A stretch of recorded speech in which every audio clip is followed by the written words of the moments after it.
Today we're going to be covering Before Watchmen Rorschach, which follows one of the individuals within the Watchmen that has no powers. He's kind of a detective without all of the skills and toys of Batman. This is a standalone storyline that doesn't really tie into Watchmen the comic or the movie, but it does allow you to see some more information and more stuff about Rorschach himself, his life 5 years prior to the events of the comic book. I hope you guys enjoyed. And if you're wondering where you're at, that's the Comicstorian channel where we do the complete story series. We take your favorite storylines and we break them down into digestible bites before we read them dramatically back to you. All alterations to the panel's text and images are to prevent copyright problems, and all art is owned by its respective companies.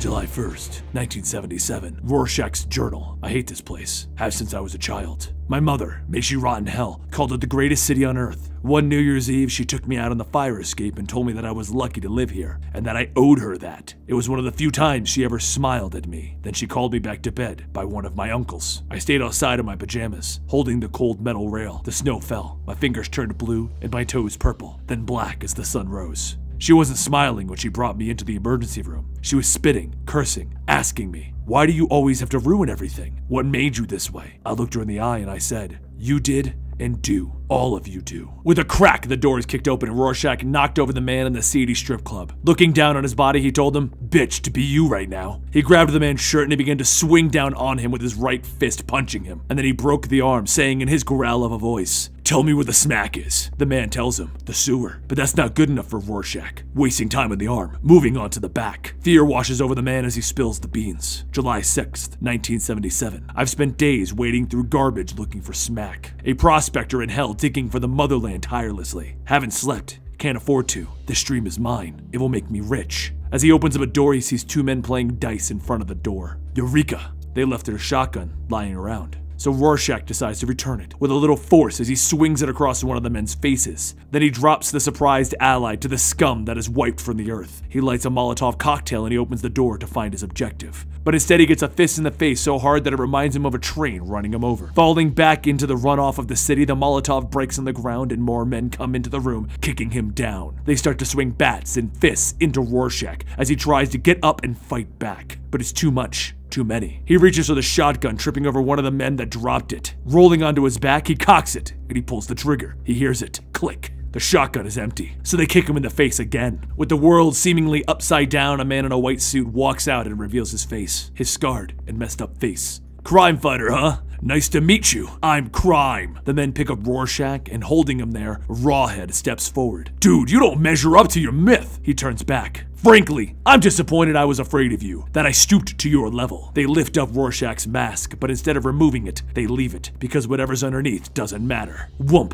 crack, runch, thud, thud, thud. These are the sounds of a man dying at the hands of this gang. As they beat him into submission, they leave him to die. Meanwhile, up in the city, the police find a woman thrown into a dumpster, disposed of like yesterday's trash. In her back is a message cut into her. What the message says doesn't matter. It's the local serial killer, the Bard. Rorschach pulls himself out of the sewer, and he stumbles across the city until he finds a drugstore. Picking the lock, he walks in and he helps himself to some painkillers and bandages. The next morning, he walks into a diner. This diner knows him. He comes often, but he doesn't say much. Rorschach is that quiet, weird guy that sits at the counter and he eats chili dogs. Today, as he enters, they can see that something happened. Mugged, he tells them. The cute waitress asks him, "What's this world coming to?" And he tells her, "Its end." She continues to make conversation, telling him that if she was going to mug someone, it wouldn't be him. He agrees. The cook hands him a plate of eggs, toast, and sausage, a hearty breakfast, telling him that he needs a real breakfast, no chili dogs this morning. As his own blood hits the countertop, the waitress comes over to nicely wipe it up. She continues making conversation, telling him that she sees him every day. He's been coming since before she even worked here, but she doesn't know his name. Rorschach looks at her, and then he gets up silently, walking to his hat and leaving. He makes his way to his apartment, and he writes in his journal what happened. But he isn't feeling good. They did a lot more damage than he assumed. Hoping that he just needed some more food that night, he goes back to the diner. But this time, he's not entirely himself. The waitress helps him to the back booth, even as he argues that he wants to eat at the counter. Always at the counter. He coughed up blood on that back booth, and he passed out. The waitress got him to the free clinic.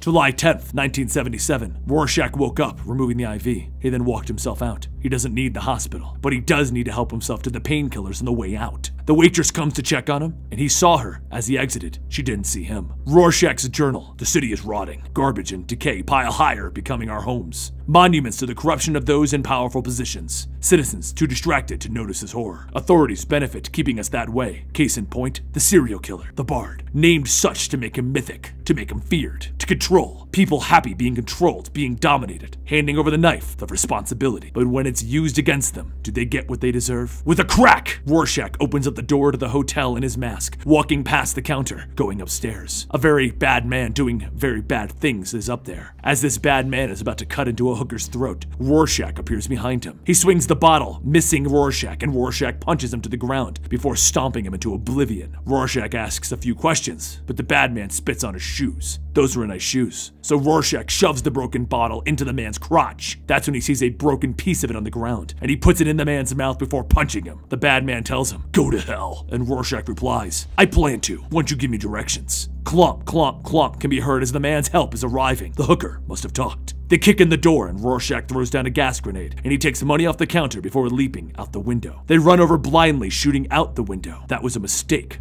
as Rorschach swings from the upper level towards them, kicking them. He then swings back on the hotel sign trying to get away, but it breaks, hits the ground. He goes with it. He crawls to the cab, telling the cabbie to just go. Get him out of here. Meanwhile, as the sun rises, kids find a body. A woman with a message cut into her skin. Bard, almost pleading through his own delivery system. I'm not a monster. Innocent a child. Your future rejected. Growing up too soon. Over with Rorschach, he walks into the diner to be welcomed by the waitress, the one woman to show him a bit of kindness. He walks over to her and he tells her, "My name is Walter, and I didn't go to the hospital. Thank you though. I know you meant well. I'd like to take you to dinner, to thank you." She begins arguing with the cook who is mocking the situation, and then he pulls out a wad of money. "I have money. You don't need to show me that. Walter, I get off at 11. Rorschach takes the hint and he begins to walk out of the diner. But as he's leaving, she tells him, "We can go for dessert. Pick me up at 11. Rorschach's journal. News of Bard's latest victim broke at 4:30, just in time for a late afternoon thunder shower. Certain he took pleasure in the coincidence. His confidence must be high. Only explanation after another victim so soon. Believe that he can't be caught. Puts the city on edge. Had to be his intention. Razor, not his only weapon. Playing the public's insecurities like a piano. Rorschach, without his mask, takes a seat on a stoop. No word on Rawhead's location. No matter. Found whore. Put pimp in hospital last night. She's working, making money. Rawhead's money. As expected, greed got the better of him.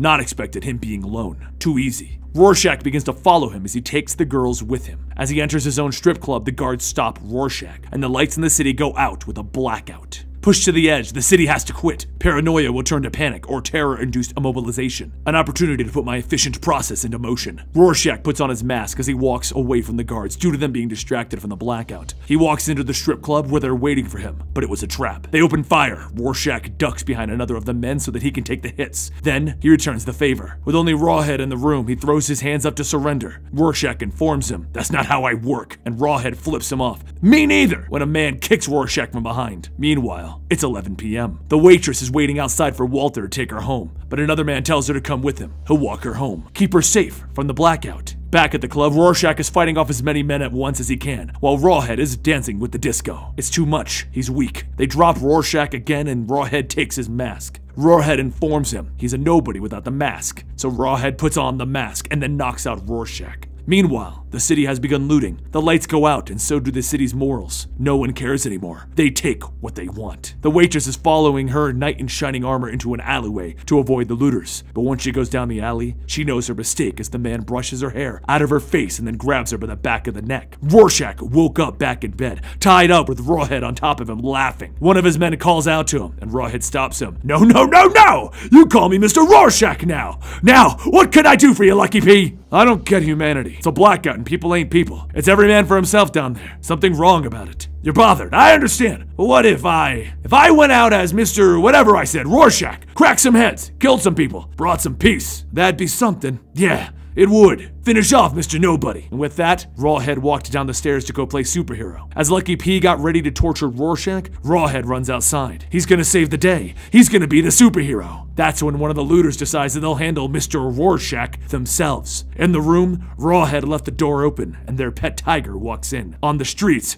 Rawhead gets a brick in the head from the rioters. In the room, Rorschach is tied down watching the tiger eat his tormentor. In the streets, Rawhead is getting beat with a bat. In the room, Rorschach jumps up getting himself free. In the streets, Rawhead is bleeding out. And in the alleyway, the Bard walks out holding his razor. Rorschach walks out of the strip club and he sees Rawhead. He takes his mask and he leaves. Rorschach's Journal, July 11th, 1982. 5 years ago today, the city showed its true face. Ironic, Lights Out exposes the pretense, grabbed society by the back of the neck and shoved its face into a mirror. Difficult circumstance when own reflection, not how you see yourself. Rorschach is on a rooftop and he pulls out binoculars. He's looking at someone. But how you see others. 5 years ago, the night of my last mistake, the Bard made his first. Despite having her throat slit, the victim survived. In the dark, acting out in the open, Ronald James Randall got sloppy. Victim identified him. Regular customer at a diner where she was employed. He was behind bars for nearly 3 years before he went to trial. Victim testified. Inept prosecution still botched the case. Ronald James Randall was acquitted by a jury of his peers. I know what he did in the dark. I know where he lives. Rorschach walked into the apartment and walked behind Ronald while he pulled the shades down. Victim's whereabouts unknown. That victim presumably left town to be a victim somewhere else. She